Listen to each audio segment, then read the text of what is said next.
সকল রাস্তাঘাট তলিয়ে গেছে এবং আমাদের কৃষক যারা আছে সকলের কৃষি জমি ফসলাদি সকল কিছু নষ্ট হয়ে গেছে এবং কি বীজতলা সহ নষ্ট হয়ে গেছে। আর যারা আমাদের মনে করেন যে ফিশারি করছে, পুকুর মাছ চাষ করছে, তারাও বিশাল ব্যয়বহুল ক্ষতিগ্রস্ত।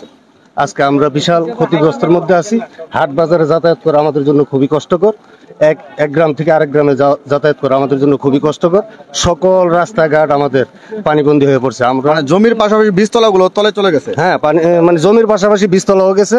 পুকুর যা আছে সকল পুকুর একেবারে তলে গেছে।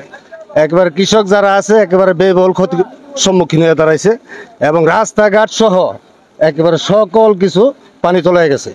আসসালামু আলাইকুম সুপ্রিয় দর্শক, আমরা কথা বলছিলাম ব্রাহ্মণবাড়িয়ার আখাউড়ার সীমান্তবর্তী অঞ্চল থেকে যে এলাকাটা বিশেষ করে বন্যা কবলিত। এটা হচ্ছে আমরা দাঁড়িয়ে আছি আখাউড়া আগরতলা সড়কের পাশে। এই এলাকার কিন্তু হাজার হাজার ফসলি জমি কিন্তু পানি নিচে তলিয়ে গেছে, এমনকি বীজতলাগুলোও পানি নিচে তলিয়ে গেছে। তাছাড়া যারা না এই এলাকাতে বসবাস করে তারা কিন্তু মূলত পানিবন্দী হয়ে পড়ছে।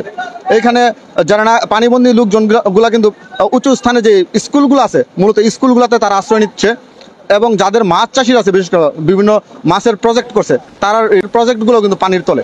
এই বিষয়গুলো নিয়ে আমরা এই এলাকার ভুক্তভোগী যারা আছে বিশেষ করে কৃষকরা তাদের সাথে কথা বলবো, তাদের সাথে কথা বলে তাদের সার্বিক যে পরিস্থিতিটা আছে আপনাদের মাঝে তুলে ধরবো। পুরো ভিডিও জুড়ে আপনারা আমাদের সাথেই থাকুন। এলাকা তো বন্যা কবলিত।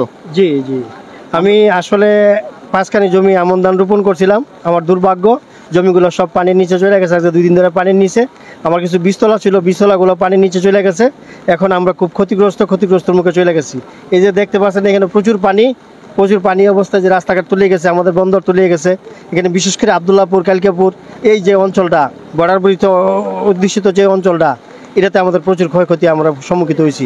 আমি উপজেলা কর্তৃপক্ষের কাছে আপনার মাধ্যমে আবেদন করব যেন আমাদের দিকে, আমরা যারা কৃষক আমাদের দিকে যেন একটু সহায়। আপনার জমিগুলো তলে পানির তলে চলে গেছে, বীজতলা পানির তলে? জি জি, আমার বীজতলা পানি নিচে চলেছে। আমার বীজতলাটা একটু নিচু এলাকা ছিল, আমার জমি আরো রোপণ করা বাকি রয়েছে, ওই বীজতলা পানি নিচে চলে গেছে। আসসালামু আলাইকুম। ওয়ালাইকুম সালাম। আপনি তো কৃষক মানুষ, আপনার বাসা তো এই এলাকাতে নাকি? জি, এই এলাকাতে আমার বাসা। ধানের জমি করছিলেন? ধানের জমি করছিলাম, ধানের জমিতে পুরা পানির তলে, বীজতলা তলায় গেছে। বীজ আর নাই। যা করছিলাম সবকিছু তো কামলা দিয়ে কইরা এখন সর্বহারা হয়ে গেছে। আমাদের এলাকা যেন সরকার একটু দৃষ্টি আকর্ষণ করে, এটি আমাদের আকুল আবেদন। সরকারি সহযোগিতা যাচ্ছেন?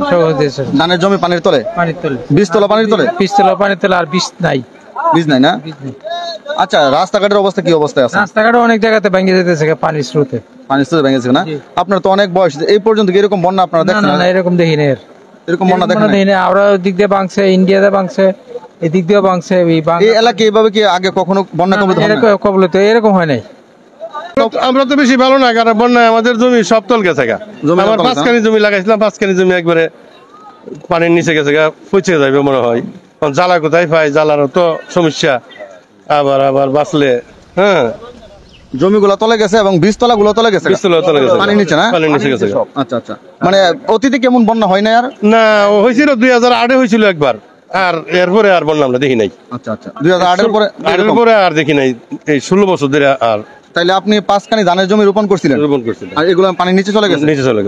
পরশু দিন, আজকে তো আরো 2-4 দিন মনে লাগবো বাইতে। আচ্ছা, আপনার বাড়িতে কি পানি উঠছে? বাড়িতে পানি উঠছে, আবার দেড়কানিয়াতে ধানও আছিল বাড়ির মধ্যে কাটা, ধানের উপরে আড়ু পানি আছে। আউশ ধান করছিলেন? আউশ ধান করছিলাম। ওইগুলা পানির নিচে? আর যেগুলো নতুন রোপণ করছেন জমি, ইডিও পানির নিচে। পানির নিচে। আর বাড়ি ঘর পানির নিচে? বাড়ি ঘর পানির নিচে। আরেক বাড়ির মধ্যে পানছি। আচ্ছা, আপনার গরুগুলা কোথায় রাখছেন? গরুগুলা ওই বাড়ি থেকে আইনা পরে আড়ু পানি ভাঙ্গি আইনা আরেক বাড়ির মধ্যে পানছি। গরুগুলো অন্যদের বাড়িতে না রাখছেন, মানে যাদের বাড়িতে উঁচা আছে? উঁচা আছে, জি।